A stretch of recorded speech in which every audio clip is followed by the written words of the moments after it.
ඉගෙන ගන්න ගොඩක් දෙනෙක්ට තියෙන පොදු ප්‍රශ්නයක් තමයි මම විභාගයට හොදින් පාඩම් කරා හැබැයි මට දැන් ඒවා මතක නැහැ. මෙහෙම ප්‍රශ්නයක් එනවා කියලා කියන්නේ ඔබේ පාඩම් කරන්න තෝරාගත්ත ක්‍රමයේ මොකක් හරි ප්‍රශ්නයක් තියෙනවා කියන එකයි. මේ වීඩියෝ එක බලන ඔබට තියෙන ලොකුම ගැටලුව මේක වෙන්න පුළුවන්. පාඩම් කරනවා කියලා කියන්නේ එක්තරා විදිහකට මුලෙත් එක කරන සූක්ෂම ගණනයක්. ඔයා කොච්චර මහන්සි වෙලා රැ නිදි නැතිව පාඩම් කරත් වැඩක් නැහැ. ඒ පාඩම් කරන කරුණු ඔයාගේ මතකයේ රැඳුනේ නැත්තම්. ඉතින් අද අපි මේ වීඩියෝ එකෙන් ඔයාලට අරගෙන එන්නේ පාඩම් කරන කරුණු දිගු කාලීනව මතකයේ තබා ගන්න අනුගමනය කරන්න පුළුවන් ක්‍රම කිහිපයක් පිළිබඳව. ඉතින් අපි බලමු ඒ මොනවද කියලා.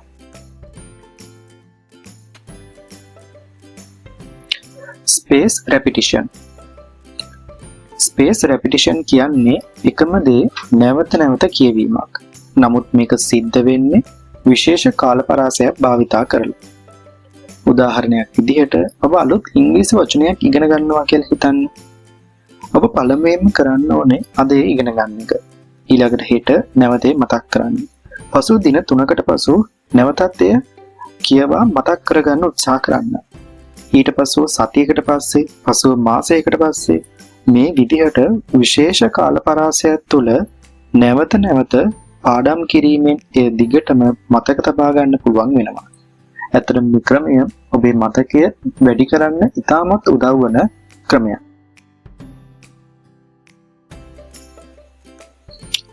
දෙවෙනි ක්‍රමය ඇක්ටිව් රීකෝල්.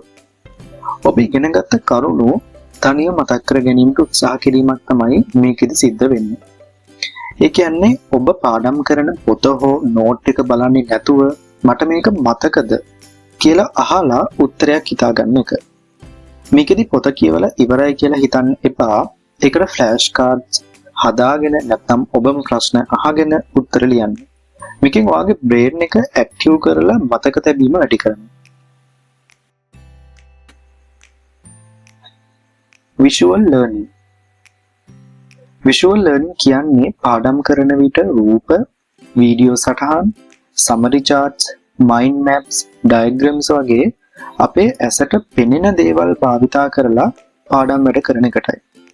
ඇත්තටම මේ ක්‍රමය පාඩම් කරන කරුණු ලේසියෙන් මතක තබා ගන්න භාවිතා කරන්න පුළුවන් හොඳ ක්‍රමයක්. Teach what you learn. මේකෙදි කරන්නේ ඔයා පාඩම් කරපු දේවල් තවත් කෙනෙකුට ඉගැන්වීමයි. ඔයාගේ යාළුවෙක්ට, සහෝදරයෙක්ට, එහෙම නැත්නම් ඔයාට තනියම හරි මේ දේ කරන්න පුළුවන්. අපි දෙයක් කාට හරි උගන්වනකොට ඒ උගන්වන දේ අපේ මනසේ ගැඹුරින් තැම්පත් වෙනවා. කෙටියෙන්ම කිව්වොත් ඔබ ඉගෙන ගන්න දේ අන් අයට උගන්වන්න. ඒ ඔබේ තේරුම් ගැනීමේ හැකියාව වර්ධනය කිරීමට උපකාරී වෙනවා. Mind Palace. Mind Palace කියන්නේ මතක තබා ගැනීමේ අපූර්ව ක්‍රමයක්. මේ පැරණි ග්‍රීක සහ රෝම ජාතිකයන් යොදාගත් ක්‍රමයක්. අදටත් විශේෂයෙන් මතක තරගවලට සහ විශාල විස්තර මතක තබා ගන්න ඕනෑම අයෙකුට මේක භාවිතා කළ හැකියි. මේකේ මූලික අදහස වෙන්නේ ඔබේ මතකය වාසස්ථානයක් ලෙස භාවිතා කරන එකටයි. හරි, අපි බලමු මේක පියවර විදිහට. පළවෙනි පියවර තමයි ඔබ හොඳින් දන්න තැනක් තෝරගන්න. උදාහරණයක් වශයෙන් ඔබේ නිවස, පාසල හෝ මොනෑම තැනක් වේවා.